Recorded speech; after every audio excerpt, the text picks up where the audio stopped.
Olá a todos, meu nome é Fábio, sou coordenador geral do CREA Júnior Núcleo Araxá. Antes de mais nada, eu gostaria muito de agradecer ao professor Cláudio, que não mediu esforços para realizar essa palestra. Queria agradecer muito também ao professor Hildo, que nos indicou o Cláudio como palestrante. Estou aqui para pedir o like de vocês, que compartilhem esse vídeo e que se inscrevam no canal, pois haverão eventos futuros aqui no YouTube.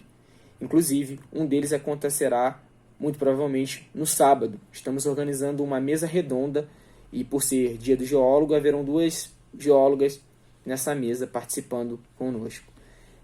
Agradeço a vocês por estarem assistindo esse vídeo e boa palestra. Olá a todos, todas que estão assistindo essa atividade. Meu nome é Cláudio Scliar, sou professor aposentado no Instituto de Geociências da UFMG e atualmente professor voluntário na Faculdade de Educação também da UFMG. Eu agradeço o convite do CREA Júnior, em especial do Fábio, aí de Araxá, e também ao professor Hildor, que me deu essa oportunidade de fazer essa palestra aqui para vocês. O nome da palestra é Mineração em Tempos de Covid-19. Bem, a palestra terá 3 tópicos. Um primeiro que trata da Covid-19, crise sanitária, ciência, tecnologia e inovação e senso comum. Um segundo tópico, mineração, minerais estratégicos e críticos do Brasil. E um terceiro tópico, mineração e crise sanitária, que vai tratar da essencialidade e crise sanitária no Brasil. Bem, quanto ao Covid-19, eu sou geólogo, sempre trabalhei com geologia, com política mineral, e não conheço especificamente.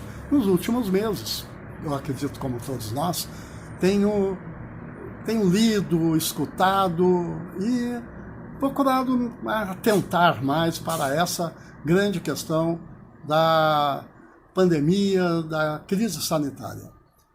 Eu li vários artigos, vários textos, e entendi algumas coisas. Por exemplo, eu li as questões ligadas à peste negra, lá na Idade Média, que são dezenas de milhões de pessoas que faleceram, principalmente na Europa e na Ásia. Isso no século XIV.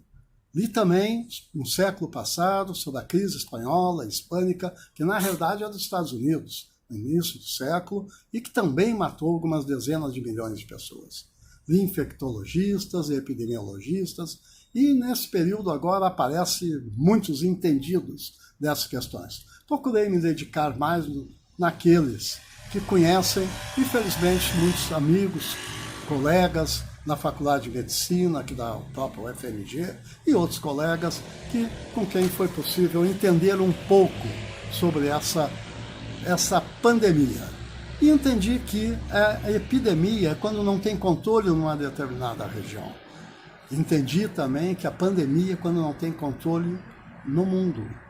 Uma determinada infecção, um vírus, que mundialmente não existe um controle entre as fronteiras e ela se desenvolve, ela se torna muito maior enquanto uma crise sanitária. Bem, e aprendi um pouco, li sobre o tal do coronavírus, esse novo vírus que está invisivelmente nos atacando. Bem, nesses estudos eu percebi a importância que é para a medicina, da mesma forma como de todas as outras áreas, mas na medicina que trata da saúde, trata de cada um de nós, a importância dos estudos para se descobrir e encontrar medicamentos, e nesse caso, em especial das vacinas.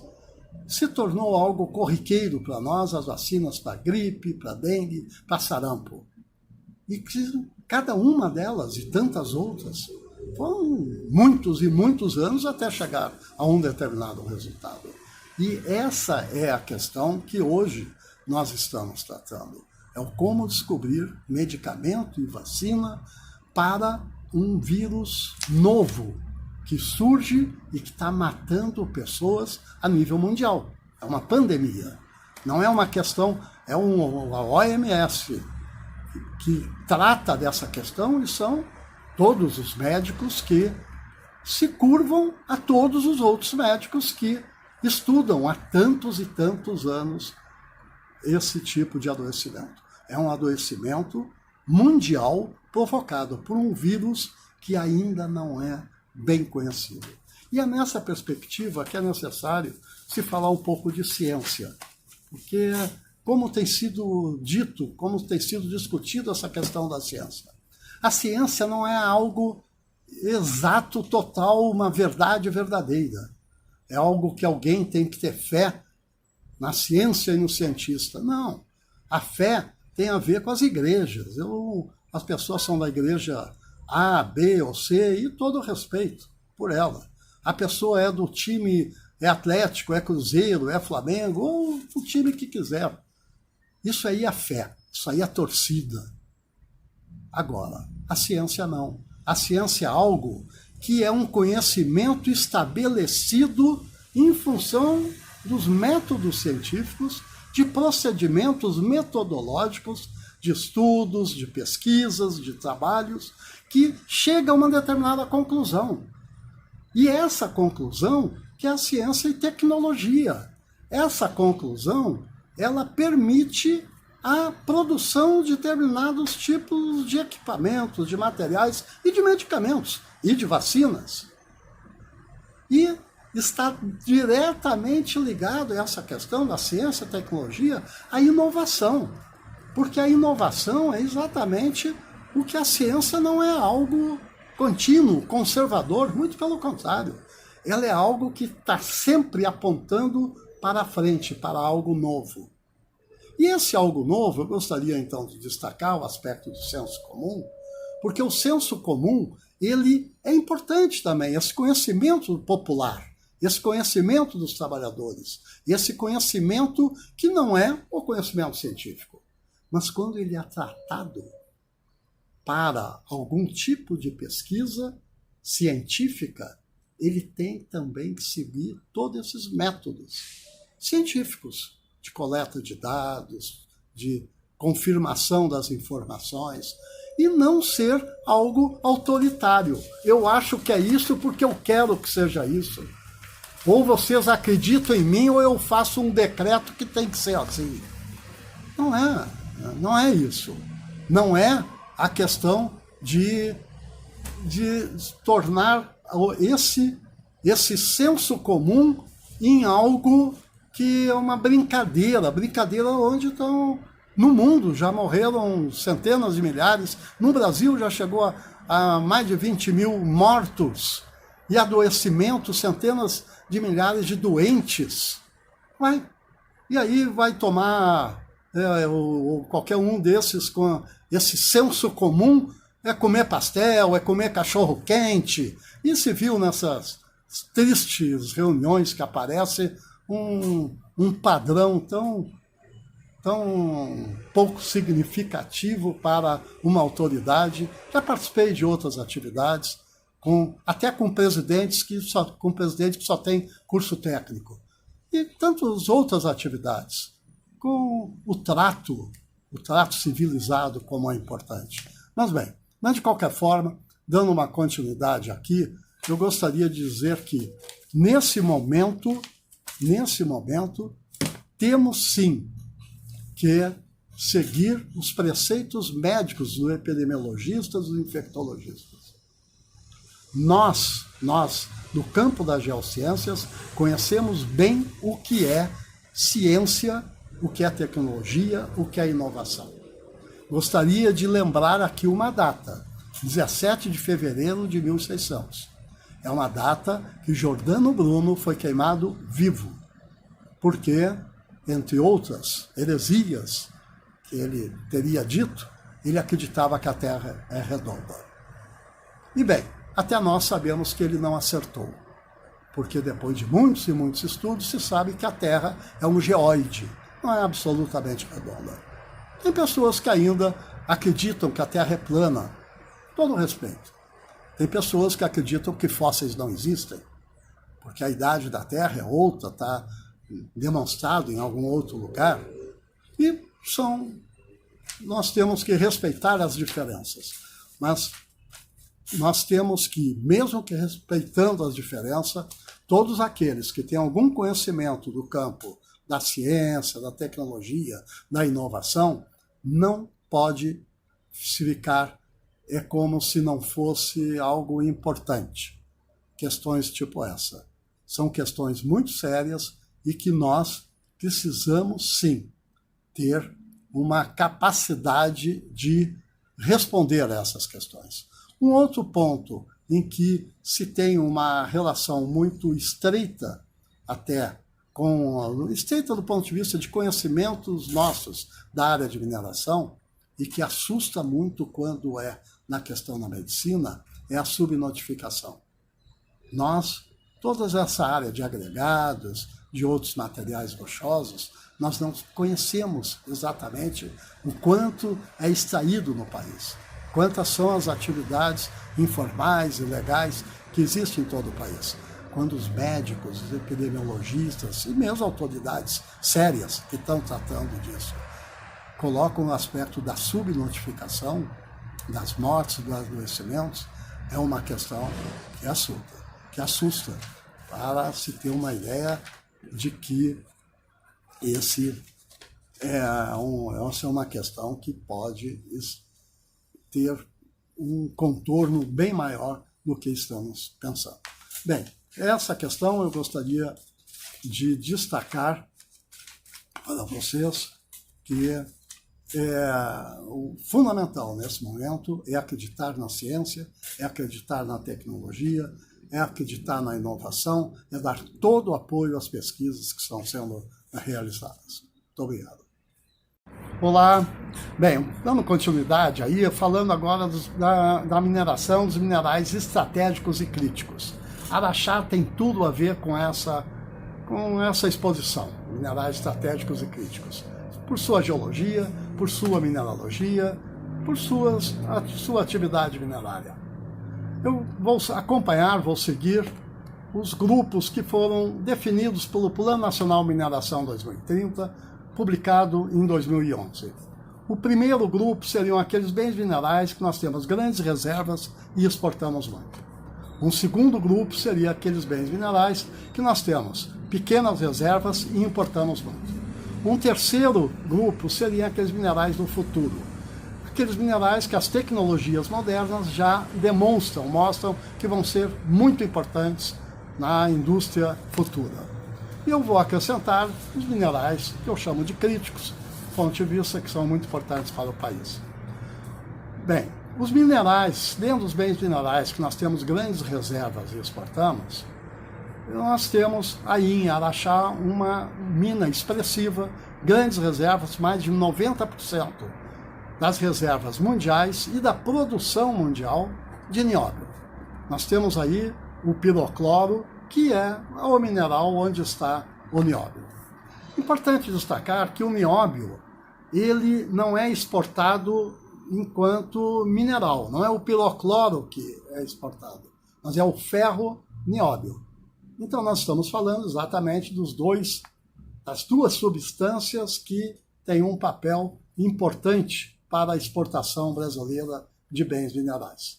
Quanto ao nióbio, especificamente, se escuta às vezes a questão da excepcionalidade desse elemento químico, que é excepcional mesmo. Ele tem algumas características físicas e químicas muito positivas, em particular na questão dele nas ligas para a fabricação de aços, são aços mais leves, aços que têm uma série de condições muito positivas para ser bem utilizado em automóveis, foguetes, satélites, pontes, tubulações, os tubos, aliás, que é o seu principal uso. Alguns candidatos a presidentes, me recordo de Enéas e o atual presidente, Paul Bolsonaro, que falava muito do nióbio que vai salvar o Brasil. É o que maiores reservas aqui temos, que é verdade, no mundo, a maior produção, que é verdade, que é aqui no Brasil também, mas que vai salvar o Brasil.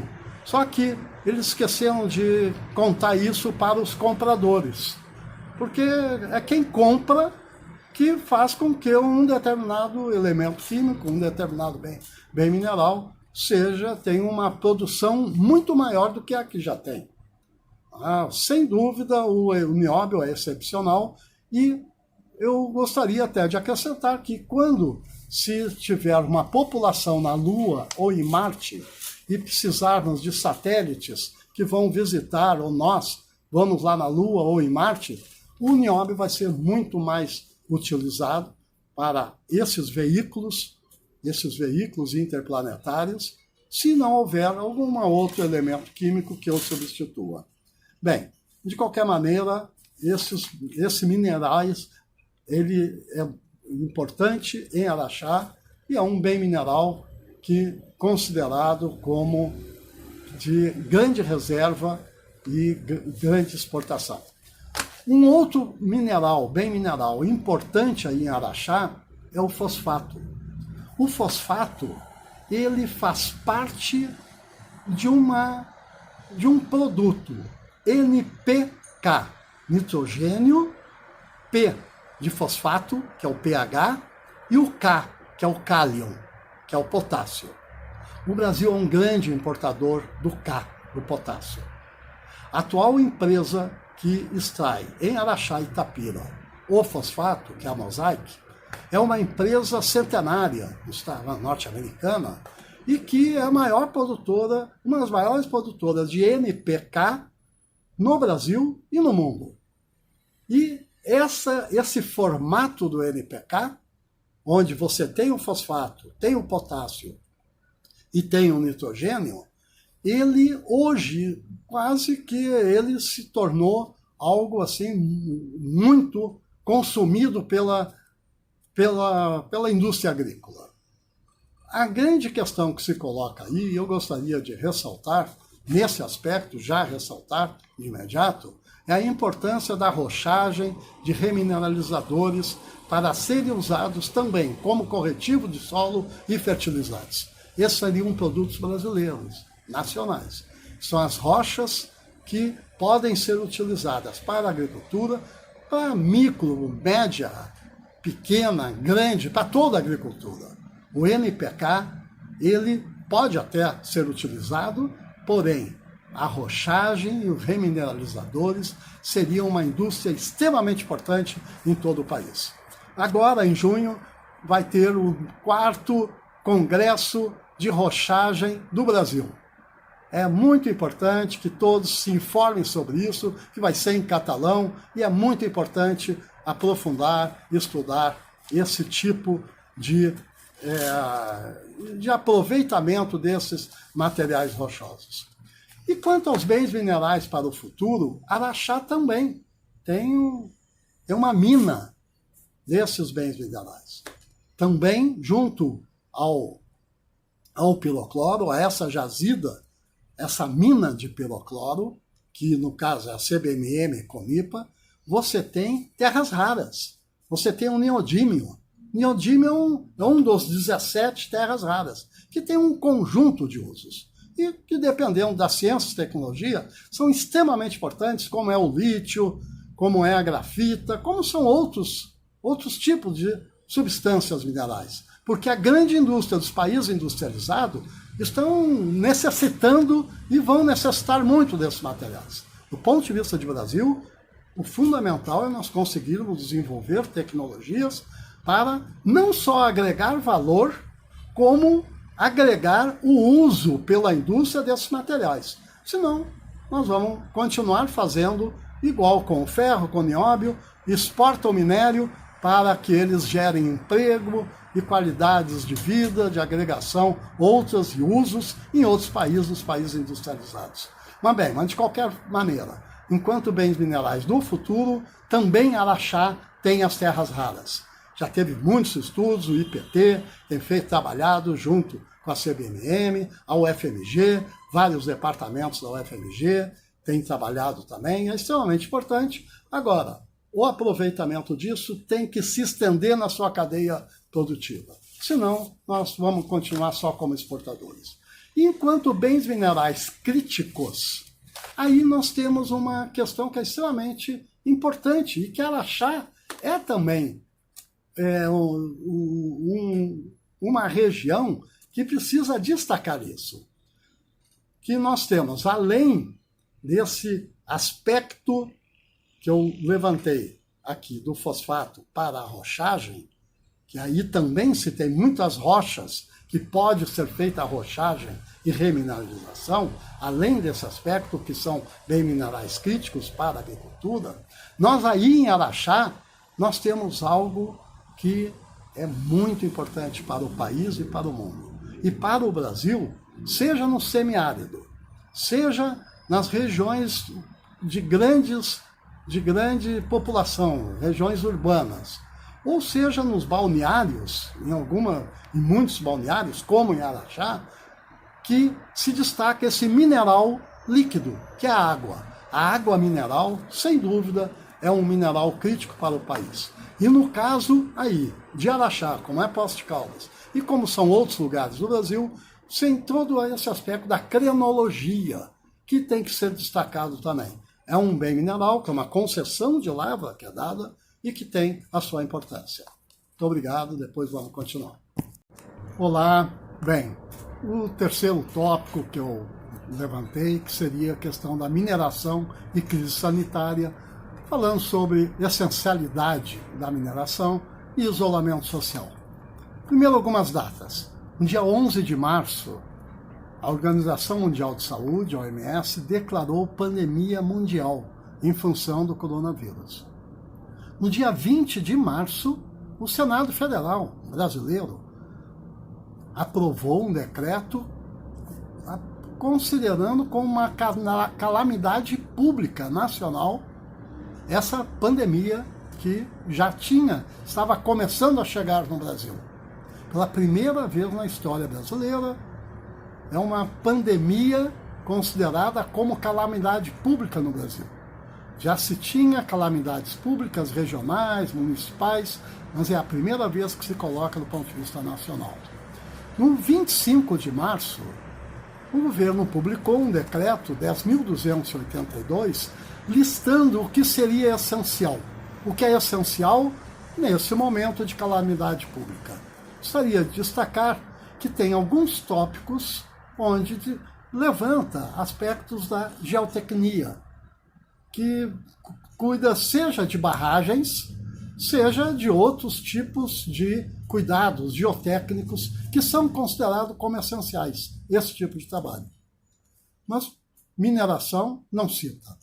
No dia 28 de março, 3 dias depois, o Ministério de Minas e Energia ele publica uma portaria 135, em que especifica, considera toda a mineração, toda a atividade minerária como essencial.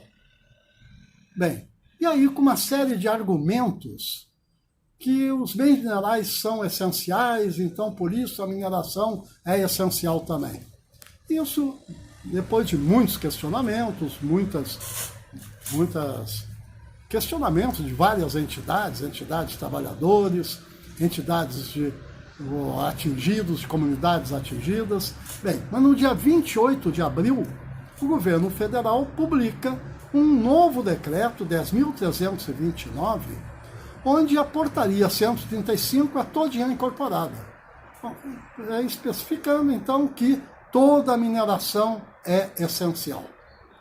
Nesse sentido que eu gostaria de destacar alguns aspectos. Primeiro, os bens minerais são essenciais, sim. Nós aqui, para estarmos conversando, quantos bens minerais são utilizados? São muitos. É o ferro, é para fazer a casa, o automóvel. Todos nós, geocientistas, pessoas que trabalham nessa área, reproduzimos isso sempre. Muitas vezes até é necessário, porque tem pessoas que não percebem a importância dos bens minerais. Os bens minerais são importantes, sim. Ponto. No caso que nós estamos falando dessa calamidade pública, dessa crise sanitária, nós estamos falando sobre indústria mineral. Nós não estamos falando sobre os bens minerais. Não se confunda isso. Isso foi dito, escrito, de uma forma que, por favor, não consegue responder à questão central que é o que fazer do ponto de vista da indústria mineral. Eu gostaria de destacar um aspecto que preocupa a todos nós. A feira da Afonso Pena, a famosa Feira dos Hips, há mais de mês, deve fazer quase 2 meses fechada. São 20 mil barraquinhas. Cada barraca daquelas deve ser 1 ou 2 famílias que vivem disso. São 20 mil. Além dos palhaços, em todo o melhor sentido do mundo, ao falar dos palhaços, dos cantores e de outros vendedores que circulam ali. Eles estão fechados. Por quê? Por causa da calamidade pública. Então, vamos falar de indústria mineral, vamos ser mais sérios. Vamos pensar, seja na micro, seja na pequena, na média, na grande, vamos pensar na indústria mineral. E aí, no caso da indústria mineral, o Ministério das Minas e Energia teria que ter assumido um papel de relevância. Parece que o executivo o que já sei, gosto de comer pastel, cachorro quente, não é bem isso, não é, e quem é contra que vai embora. Não, nós estamos numa calamidade pública, nós estamos numa crise sanitária. O Ministério de Minas e Energia tinha que chamar a Agência Nacional de Mineração, tinha que chamar as entidades sindicais dos trabalhadores, os empresários, nas comunidades atingidas, reunir e discutir, debater o que é essencial, o que não é, como que seria, nos seus aspectos de prazo, por quanto tempo, qual o estoque que tem, qual que vai ser necessário, o que é essencial, o que não é, quais são os procedimentos para essa indústria, para ter um caminho a ser seguido, porque senão são as entidades empresariais ou algumas empresas que tomam medidas em função dos seus sindicatos, que lutam mais ou lutam menos, como eu vou mostrar daqui a pouco, algum deles que luta muito, e que está aqui também em Araxá, e que mostra, obriga, exige, e entra em parcerias, em acordos, em acertos, para salvar vidas. Então a indústria mineral, ela tem que ter esse tipo de preocupação que inicia pela comunidade, pelos trabalhadores, pelo governo e pela empresa, nessa calamidade. Bem, nessa questão, eu gostaria então de destacar que o que nós vemos hoje é uma situação em que tem várias entidades que têm denunciado. Hoje pela manhã eu soube, o Metabase, o sindicato dos trabalhadores da toda a região ali de Itabira e região, que fizeram uma assembleia hoje pela manhã, onde já teve vários acometimentos da Covid, seja na Vale do Rio Doce, seja na Ângulo, seja em outras empresas. São questões extremamente sérias que precisam ser vistas. Eu vou ler um pequeno texto que eu perguntei para um amigo, companheiro, que é o presidente do sindicato aqui dessa região, dos mineiros dessa região, Vicente Magalhães, e ele disse, eu perguntei para ele como estava a situação, e ele me disse, Cláudio, eu vou escrever algumas linhas e você lê. E eu me dispus a ler aqui as posições desse sindicato, que é o representante das empresas seja da Mosaic, seja da Comipa, ou que tem a relação com a CBMM. Mas antes de passar só para essa leitura, que eu gostaria de fazer um destaque de uma frase que me parece de uma importância tão grande nesse momento que nós estamos vivendo, que é de Martin Luther King. E ele diz o seguinte: o que mais me assusta naquela época do Ku Klux Klan, aqueles grupos nazistas assassinando negros, aterrorizando, e ele dizendo o seguinte, Martin Luther King: o que mais me assusta não são esses brancos de extrema direita, esses brancos assassinos. O que mais me assusta são os brancos e os negros, que ficam calados, porque se dizem sou apolítico. Eu não gosto disso. Porque esses brancos assassinos a gente sabe quem são. e a gente se organiza e briga contra eles.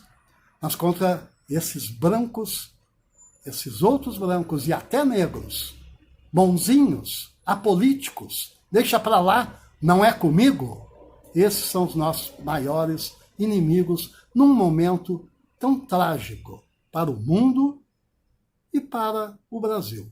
Então eu vou ler rapidinho a carta do presidente do sindicato aqui. Bem, representamos os trabalhadores das empresas Comipa e Mosaic de Araxá e Itapira. Temos acompanhado as deliberações das empresas e feito acordos para mitigar os efeitos da pandemia impostas pelo vírus Covid-19 nos trabalhadores da mineração. Afastamento de trabalhadores em grupo de risco, tais como diabetes, pressão alta, em tratamento psicoterápico, com mais de 60 anos, etc.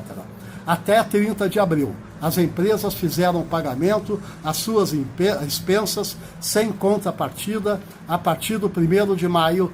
A partir do 1º de maio, as horas de afastamento irão para o banco de horas negativo, para a compensação posterior. Afastamento de menores aprendizes e estagiários, trabalhadores do setor administrativo em home office, acordo com o CIMA, que é o sindicato deles, flexibilizando as jornadas dos trabalhadores de apoio e manutenção em 2 turnos, das 7 às 15 horas e das 15 às 23 horas.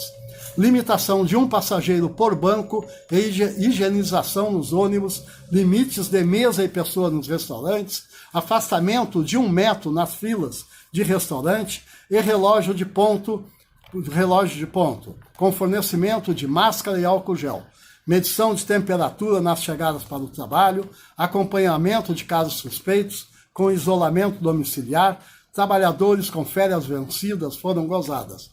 Restrição a trabalhadores terceirizados de serviços não essenciais ou emergenciais. Vicente Magalhães, presidente do CIMA, que é o Sindicato dos Trabalhadores da região. Bem, eu só gostaria então de dizer que foi muito positivo, gostaria de receber perguntas, né, para dar as respostas, seja ao vivo, se conseguirmos fazer a live, né? E quanto a essas questões, eu gostaria de dizer aos colegas do CREA Júnior, o não se conseguir, às vezes, tecnicamente fazer, eu não fico tão preocupado, porque às vezes tem sessões do Supremo Tribunal Federal que não consegue fazer sessões bem feitas, e às vezes eu vejo também no Globo News, ou o que seja, jornalistas que não conseguem exercer bem o seu trabalho por causas tecnológicas. Então o problema não é só de vocês, nem só meu, é também meu principalmente. Mas eu gostaria de receber perguntas de vocês para dar respostas, seja ao vivo, ou seja por e-mail ou por zap. O meu e-mail, o meu zap vão estar com os amigos do CREA Júnior de Araxá para qualquer dúvida, questionamento que for necessário. Muito obrigado a todos e uma boa noite. Caros amigos, amigas que estão participando dessa palestra, espero receber as perguntas e espero dar respostas ao vivo ou por e-mail, por zap, mas não gostaria de terminar sem destacar um aspecto que eu tenho levantado em vários locais, em vários momentos, que o MME cria esse grupo de trabalho amplo, participativo, com os trabalhadores, com os empresários, com as comunidades atingidas também, e que até fazer esse debate, que seja o mais rápido possível, e deliberar sobre as essencialidades da mineração, que haja o fechamento das minas com a manutenção dos empregos. Esse me parece uma questão extremamente importante para que se tenha posicionamentos corretos para o isolamento social e bons encaminhamentos dessa relação de trabalho, emprego em todo o país, nas indústrias mineral. Muito obrigado.